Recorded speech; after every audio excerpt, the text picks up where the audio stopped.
So on today's podcast, this isn't a doom and gloom podcast by any stretch of the imagination, but we are going to acknowledge these realities and that people have been hurting and that many things have happened over the last couple of years, that there's baggage we've been carrying and scars emotionally, trauma that people are still getting over. And so we're going to talk about some of the simple but not widely practiced ways that leaders can be connecting with their people during times where so much has happened over the last couple of years, and it's an opportunity to reach out and care for the people around us and to care for the people on our teams. That's what we're going to talk about on today's episode. Welcome back to The Thermostat with Jason Barger. If you're currently on a commute, a walk, or just a micro break in your day, glad you're making time to step back, to think, and to reflect on the next steps on your journey. I've never been more convinced the best leaders and team cultures in the world are the ones that make time to step back, breathe in good oxygen, and calibrate their thermostat. I hope today's conversation leaves you feeling grounded and inspired.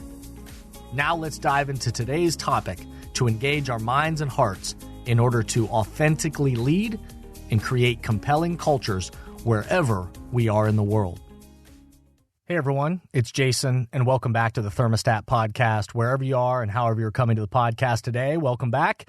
So glad you are here. If you've been around this podcast for a while, welcome back. So glad you're here. So glad it continues to add value to you in your life and your work. And if you're new to the podcast, welcome. So glad you're here.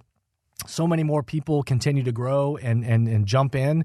It's been excitement with this podcast as it grows and develops and continues to be more energy and all that. So if you're new to the podcast, welcome. So glad you are here. We're now in season 6, well over 100 episodes now. So I invite anybody to go back to check out other topics and themes from previous seasons, because so many great things have happened on this podcast, so many great interviews and micro topics about things that have been valuable. So welcome. So glad you're here. I'm more convinced of this than ever that we need spaces in our lives, but also within our teams and organizations, time to step back, to think, and to make sure that we are aligned and connected to the type of leader and the type of culture that we're creating and that we're committed to creating with the people around us. And so my commitment to you is that this is going to always be a place in your week, in your month, for you to step back and to think about those things, think about things that are meaningful to you and what you are trying to do in your life and work and trying to be a part of creating with the people around you. So before we dive into today's topic, if you will do me just a quick favor, again, I hate asking this, but I also keep being told how important this is, that I just need people to if you're willing to do this quick favor, is to rate the podcast 5 stars on whatever podcast platform that you're using. Just a quick way to rate it. That helps people find it and helps the messages amplify further into the world. And the other way is to leave an authentic and genuine review. What, in your own words, like, why has this been meaningful? Or why is it important? Why should these messages be shared further? Why have they added value? Those kind of things help this spread and help more people be able to access and it just reach further. So thank you to everybody who takes an opportunity to do that. And also for those of you that are sharing this podcast with the people in your networks on social media, things like that help just invite other people to be a part of it. I very much appreciate that. Thank you so much. So I'll start off today's episode by, I'll be Captain Obvious just for a second, but I've had to say this a lot recently, that within my teams and organizations, I've had to be honest and say, hold on a second, I hate to be Captain Obvious, but we need to make sure that we're calling this out and that we're acknowledging this. Let's not gloss over the fact that we are still coming out of a global pandemic, that our daily routines, our schedules have been shifted over the last few years. Like, let's acknowledge these things, that we've been isolated and we've been asked to be quarantined. Again, many people were out of that now, but we've experienced that over the last two years. That our schedules have been shifted. Of course, we've been isolated, we've been quarantined, we've been getting used to remote technologies and having to use those more prevalently. And for some people, that's been really positive. Other people, that's been a real challenge. Society has been dealing with heavy issues of social justice and racism. Right now, there's a war in the world, Ukraine, everything that's happening in Ukraine and Russia. That we also know that across our companies that the Great Resignation has been happening. So over 30 million people have resigned from jobs. We know that divorces are up 34% year over year, and on and on and on. So I don't share these things with you, to be dramatic or gloomy, but also just to be realistic. For all of us, that we need to be realistic about what people have been facing over the last couple of years and what we've navigated our way through, but also what we're still experiencing or some of the trauma that people are still, coming out of these things that are still experiencing. So we can't ignore the reality that many, many people have experienced emotional trauma. This is the Captain Obvious part of this statement is we can't ignore, we can't gloss over, we can't pretend as if many, many people haven't experienced this kind of emotional trauma over the last couple of years. And on our teams, in our organizations, in our families, in our friend groups, etc., there are people that are still dealing with that trauma and or have experienced all these things that we know, if on the most positive side, have just been a disruption, an inconvenience. If you're lucky enough that that's all it's been for you, then we still know that that's been a disruption, an inconvenience, something you've had, to navigate your way through. And on the more dramatic end of things, we know people have lost jobs, have been sick, have dealt with mental health issues, have been very emotionally scarred. So we need to understand that within our teams or within our organizations, families, friend groups, that the people are carrying a lot of different things related to what we've experienced over the last 2 years. So on today's podcast, this isn't a doom and gloom podcast by any stretch of the imagination, but we are going to acknowledge these realities and that people have been hurting and that many things have happened over the last couple of years, that there's baggage we've been carrying and scars emotionally trauma that people are still getting over. And so we're going to talk about some of the simple but not widely practiced ways that leaders can be connecting with their people during times where so much has happened over the last couple of years, and it's an opportunity to reach out and care for the people around us and the care for the people on our teams. That's what we're going to talk about on today's episode. But before we dive into that, let's take a quick break. Let's pause for a second, and we'll be right back. Many teams and organizations right now are realizing that they need to do both. They need to engage the minds and hearts of their people in person, where everyone in the room can experience the energy of congregating together and find clarity for the road ahead. And they also need to continue to find ways to engage the minds and hearts of their people virtually, with those who are working remotely or at a distance. So, if you are in the process of planning your next team meeting, company all-hands event, conference or culture summit, and are looking for support with a powerful keynote speech, facilitated team conversations that are the currency for change, or deeper development on leadership mindset and an intentional strategy for the culture you're trying to create, I hope you'll contact us at jasonvbarger.com, jasonvbarger.com.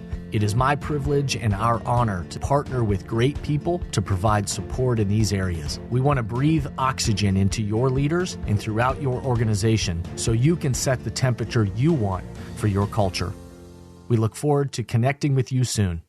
All right, welcome back. So we're talking about this reality that, we can't gloss over the fact that so many different people over the last few years have been experiencing some emotional trauma, or if nothing else, challenges, obstacles, navigating their way through everything that we've been experiencing in the world and in our teams and organizations, that we have to acknowledge the fact that people have been carrying a lot over the last couple of years so that we can meet people where they are and help us be the best today and the best for what we're trying to create tomorrow.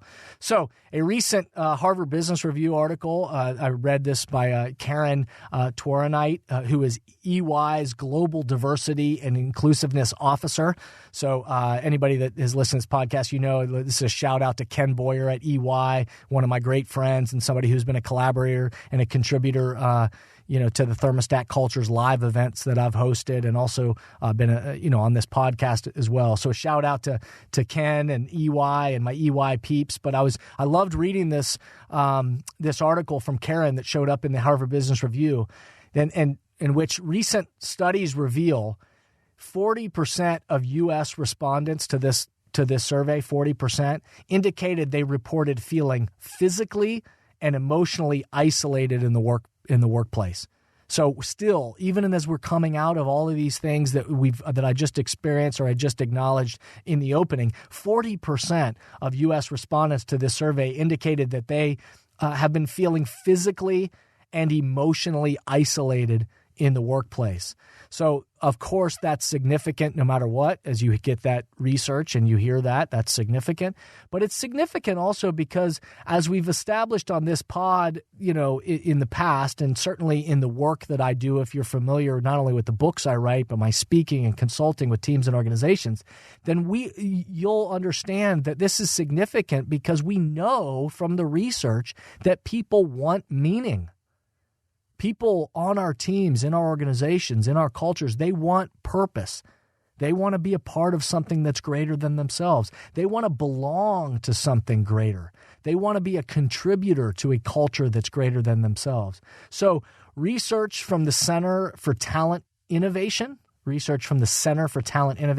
also reveals that when people feel like they belong at work, when people feel like they are more productive, motivated, and engaged, and 3.5 times more likely to contribute their fullest potential. So again, research that's coming out of the Center for Talent Innovation, that when people feel like they belong at work, everything jumps up. When people feel like they belong, that they're a part of a culture that's meaningful and they are a part of it and they belong, then it leads to higher productivity. It leads to people feeling more motivated to contribute their gifts and their skills. It leads to greater levels of engagement, and 3.5 times more likely that people are going to contribute their gifts and skills and reach their fullest potential. Gallup also, of course, tells us that employees who are engaged, which means their mind and their heart are engaged, are tuned in, are actively alive in their work, that those people who are engaged are anywhere between 2 to 5 times more likely to hit targets and to win over teammates, customers, create loyalty with the people around them, and of course then leads to places that, cultures that get celebrated as kind of best places to work and have a brand reputation that people want to be a part of. So we know engagement of people matters. And so if people are feeling isolated and are feeling emotionally disconnected, then it's showing us that there's a tremendous opportunity right now to engage with our people, to reach out proactively and to make sure that we are building the type of culture and connecting with people in the way that we want. People want to be a part of a culture that is growing, authentic, and one that cares with them. In that Harvard Business Review article, the amazing element, that Karen was talking about is she was identifying the simple power that leaders and really people in any role, that people play in asking an employee the simple question of, how are you doing? How are you doing? And I laughed at it at first because, again, and Karen does a masterful job in the article of sharing this and talking about this. But, I giggled at first because, of course this is true. Of course we know this cognitively. But the fact that this isn't being widely practiced, or so it appears from the research, is that this is amazing. But the simple power of an employer asking an employee, hey, how are you doing? Not just how are you performing, but how are you as a human? How are you doing? This isn't revolutionary. This isn't rocket science. But apparently, many leaders, teams, and organizations aren't taking the time to ask their people that simple but hugely important question. Hey, how are you as a person, as a human? How are you doing in your life with navigating your way through everything that we've just experienced over the last couple of years? Because we're all human and we've all been through it. We're all making sense of this and still working our way through it. So we have an opportunity to communicate to people that it's not just, how are your numbers? It's not just, hey, how are your projects? It's not just, hey, how are you coming with those tasks I asked for? Those are, of course, all important and appropriate questions to ask about on every team and organization at the appropriate time. But when we only ask those type of questions and we miss out on asking the important question of, hey, how are you as a human? How are you doing as a person? Then we're missing a huge element that obviously is leading to people feeling physically and emotionally isolated and disconnected and disengaged. So how are you as a human? How are you doing with navigating all that has been happening in the world? Are you doing okay? How can I support you? These aren't revolutionary questions, but the research, and again, we know this without even research needing to tell us this, but research is showing that maybe these types of connections and questions and engagement with our people aren't happening nearly enough. How are you doing as a human? How are you doing with navigating your way through all that's been happening in the world? Are you doing okay? How can I better support you along the way? And oh, by the way, all the important work metrics for performance, the research also shows go up. All the important work metric performance, for performance, they go up when your people feel like they belong, feel like they're cared for, and are part of your meaningful culture. And so it not only is the right thing to do just as a human to care for and ask these types of questions, but if you're somebody who is obsessive and relentless about results and performance and all of that, which again, you'll hear me always say, performance matters, results matter, of course they do, but how we get to those results matters as much as anything. And if you're somebody who really cares about performance and results, then the research is also saying we've got to make sure we, not only because we know this is the right thing to do, but because it'll also help the performance metrics go up. So if you're one of those people, then reaching out, connecting with your people, and helping to care for them as humans will also help them and their performance go up. So some tips, we need to make sure as you're thinking about some tips for your own team or you're thinking about your own organization, right now is an opportunity to prioritize. What are those conversations that are the currency for change? What are those conversations? You hear me talk about that phrase all the time on this podcast. Conversations are the currency for change. So prioritize right now. What are those conversations that need to be happening with the people around you, the important people on your team and your organization in your life? Another thing is that we need to make sure that we're prioritizing those conversations and having them, but we also need to make sure that we're checking in periodically. It's not just a one-time thing. So with your people, to make sure that you are checking back in periodically. Hey, how you doing? That all those things that we talked about before. How's it coming? How are you doing? How can I support you even more? To make sure that we're checking in periodically, not just one time or once a year. We've got to be willing to be vulnerable and talk about what we've felt, what we've experienced. So we as leaders, we need to also, if we're asking these questions of our people, we need to also build in opportunities and time for us to share, hey, and to be a little bit vulnerable that, hey, these were the obstacles that I've been facing. This is the emotional baggage or scars or trauma that I have over the last couple years. And here's how I've felt about them. This is what I've experienced. And then this is how I'm choosing to address them and navigate my way through it. And this is the mindset that I'm bringing for how I'm trying to move forward as a leader. To be willing to share and to be vulnerable and talk about that, about what you're feeling and what you've experienced will help liberate and empower other people on your team and around you to also do the same. We need to ask clarifying questions to seek to understand someone else's experience. This has always been true, but true especially with all that we've been experiencing. To ask clarifying questions and to seek to understand what's been their experience. And then lastly, we need to make sure that we're identifying ways to support each other. Let's not just say I support you. Let's identify specific and clear ways. How can I support you? How can you support me? How can we support we? This is important, but oftentimes, we say I've got an open door policy or I support you or hey, I'm always here for you. But let's get specific. In what ways would be helpful for me to support you? In what ways, what are those conversations that we need to have so that the open door policy isn't just dependent on you coming to me, but how can I come to you? And we need to identify those ways to support each other. So, as always on this podcast, I want to leave us with some questions to ponder for this week. One is, I'm going to ask just this of you, not just of the people on your team and your organization, but I'm asking you, how are you doing? For the person that's listening to this podcast right now, again, these aren't just good questions to ask our teammates or the people across our organization, but for you individually, how are you doing? You know, how are you navigating your way through all the stuff that we've been experiencing, and how are you feeling? How are you experiencing this right now? How are you doing? Who on your team or in your life do you need to ask that question to? So just quickly step back and think about who are the people on your team or in your life that you need to ask that question simply. Hey, how you doing? How you feeling? How you been navigating your way through all of this?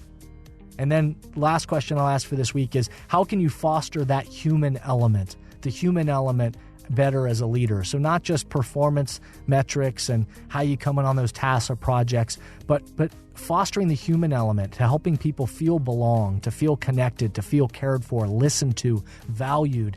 And then on top of that, how are we performing on the job? So calibrating our personal thermostat, of course, we know starts with our own awareness of ourselves, but also our awareness of other people. And then we are the thermostats every time, and this is the heart of emotional intelligence. Every time we are aware of how we're feeling or what we're seeing or what we think others might be feeling or what we're seeing in them, then we calibrate our behavior, our response to that. And every time we do that, we set a particular temperature. We are the thermostats. So I hope today's conversation and episode got you thinking. We've got some other great episodes that are coming up soon. We've got a great conversation coming with David Moore, who's a business titan, for Anderson Windows and also many other businesses. But also he's part of the ownership group for the Atlanta Hawks of the NBA. So we're going to have a really fun conversation with David. Plus, we're going to be talking about the topic of onboarding isn't just an orientation. Onboarding isn't just an orientation. We got to get clear on that because that's a mistake that many teams and organizations make. So remember, the best leaders, teams, and cultures on the planet stimulate progress by recalibrating their thermostat together. Thank you for listening to today's podcast, and I hope the messages and questions stimulate positive change along your path. As always, if these messages resonate with you and add value to your life, I hope you'll help amplify them throughout the world. Please rate, comment, and share on whatever podcast or social media platform you're using, and share this podcast with the people in your life or work who should be part of these conversations. That way, this spirit does, in fact, spread. If these messages or developing leaders and culture would be helpful to you and your organization, please contact us at jasonvbarger.com. jasonvbarger.com. And remember, we are all ambassadors for the culture we want to create in our life and work. We have to own the vision we want to be a part of. The future of leadership is you, is me, is us. Be a thermostat.